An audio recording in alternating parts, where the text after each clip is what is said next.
நான் சென்னையில் ஒர்க் பண்ணும்போது ஃபஸ்ட்டு டி நகருக்கு போனேங்க. பார்த்த உடனே எனக்கு செம்ம ஆச்சரியம். இது என்ன ஷாப்பிங் ஏரியாவா இல்லை திருவிழாவான்னு சொல்லிட்டு ஈவினிங்கில் போயிருந்தேன்.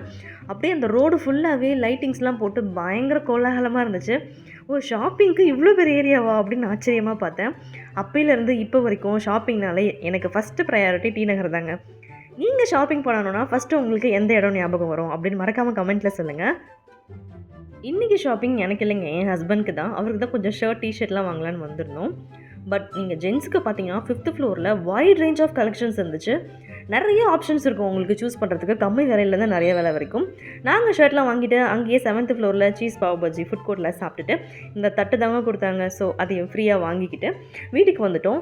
உங்களில் நிறையா பேருக்கு ஆரி எம்ப்ராய்டரி கிளாஸ் வந்து ஆன்லைனில் இல்லை ஆஃப்லைனில் இது வந்து நீங்கள் கற்றுக்கணும் அப்படின்னு பிளான் பண்ணியிருக்கீங்களா? அந்த டிஸ்பிளேல இருக்க நம்பரை கால் பண்ணுங்கள். ஃபுல் டீட்டெயில்ஸும் அவங்க கொடுப்பாங்க. கண்டிப்பாக உங்களுக்கு யூஸ்ஃபுல்லாக இருக்கும்னு நினைக்கிறேன். தேங்க்யூ.